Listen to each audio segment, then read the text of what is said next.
Dan setan itu paling tidak suka, para hadirin, melihat orang alim, orang yang berilmu itu setan tidak suka. Sehingga setan akan berusaha terus bagaimana setiap masa ini orang alim itu sedikit yang menyampaikan kebenaran, sedikit yang menyampaikan ilmu, supaya tidak ada generasi selanjutnya yang mereka menjadi orang-orang alim. Kemudian yang kedua kata Nabi Muhammad, kalau kamu tidak bisa menjadi orang yang alim, kata Nabi, jadilah kamu orang yang muta'allim, orang yang serius belajar ilmu, jadi santri. Apakah santri itu dibatasi dengan usia? Tidak. Menjadi orang yang ahli ilmu dan belajar ilmu itu minal mahdi ilal lahad, mulai kita lahir sampai kita mati, wajib kita hukumnya untuk belajar ilmu. Sehingga nasihat al-Imam Abuya Said Muhammad bin Alawi al-Maliki, beliau mengatakan maziltu taliban, padahal beliau itu orang alim besar, selalu mengatakan kepada santrinya, maziltu taliban, aku masih santri. Kenapa? Karena tidak ada batasan, belajar ilmu itu akan selesai, belajar ilmu agama akan selesai. Tidak ada. Kalau ilmu agama itu luas, sampai dikatakan dalam kitabnya para ulama, seandainya ilmu agama ini bisa berbicara, dia akan mengatakan kepada kita, ij'al awqataka kullaka, jadikan kullahuli, jadikan semua waktu yang kau miliki itu untukku, kata ilmu, u'tika ba'd, aku akan berikan sebagianku. Jadi seandainya ada mungkin para santri 24 jam belajar ilmu, buka kitab terus, itu yang didapatkan sebagian, tidak bisa mendapatkan semuanya. Nah, ini ilmu. Jadi muta'alim, tidak bisa jadi orang alim, jadi muta'alim yang serius belajar ilmu, terus menggali ilmu, terus memiliki rasa penasaran dalam hati untuk belajar ilmu. Kemudian yang ketiga, para hadirin, kalau kita menjadi orang alim tidak bisa, menjadi muta'alim tidak bisa, maka menjadi mustami', orang yang gemar mendengarkan ilmu. Nah, ini kelas. Jadi mustami' dengan muta'alim itu kan sama-sama belajar sebenarnya, cuman dibedakan sama Nabi, dibedakan oleh para ulama. Kenapa? Kalau muta'alim itu ya seperti para santri di pondok pesantren, tiap hari mereka belajar, tiap hari mereka masuk kelas.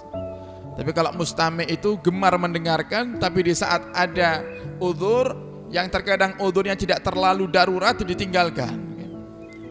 Mustami' misalnya kelasnya kita yang di luar pondok pesantren, ya. Kalau hadir majelis, kalau lagi moodnya bagus, istiqomah majelisan, ya. Tapi lek wayane duit telas nggih, wis males majelisan, pusing sedikit ndak majelisan, ya itu kelas mustami' gitu.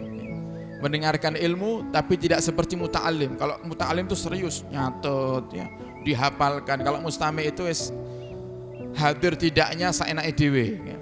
Nah, ndak bisa jadi mustami'. Jadi yang terakhir, yang keempat, apa kata Nabi Muhammad? Kun atau ughdu muhibban. Jadilah orang yang mencintai orang alim. Jadilah orang yang mencintai muta'alim, para santri. Jadilah orang yang mencintai orang-orang yang suka mendengarkan ilmu. Jadi walaupun tidak pernah kita belajar ilmu, paling tidak kita cinta kepada ahli ilmu, kita cinta kepada majelis ilmu.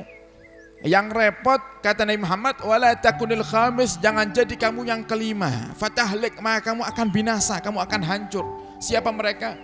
Sudah tidak pernah belajar ilmu, tidak pernah hadir majelis, terkadang malah tidak mendukung majelis. Hati-hati, setan itu pintar, sehingga banyak itu majelis-majelis para ulama-ulama, para ustadz-ustadz itu yang terkadang diganggu oleh mereka para masyarakat yang mereka termasuk golongan yang kelima. Siapa? Yang tidak cinta dengan ulama, tidak cinta dengan ilmu, tidak cinta dengan majelis ilmu, tidak pernah hadir majelis, tidak pernah mendengarkan ceramah daripada ustadz yang dia tidak sukai itu, kemudian langsung menuduh, wah ini ustadz sesat, ini ustadz radikal, ini majelisnya majelis sesat, sehingga dilarang.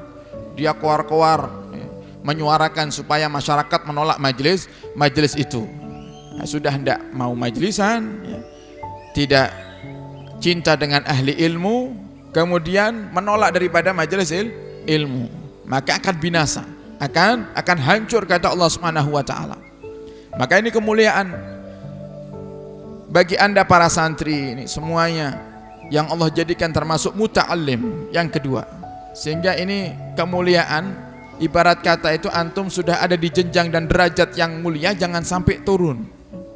Terus bertahan di muta'allim, terus belajar ilmu.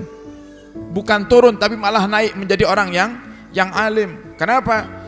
Karena keadaan kalian saat ini dengan keadaan nanti di saat kalian bermasyarakat di luar, dengan saat ini lebih parah nanti di masa kalian.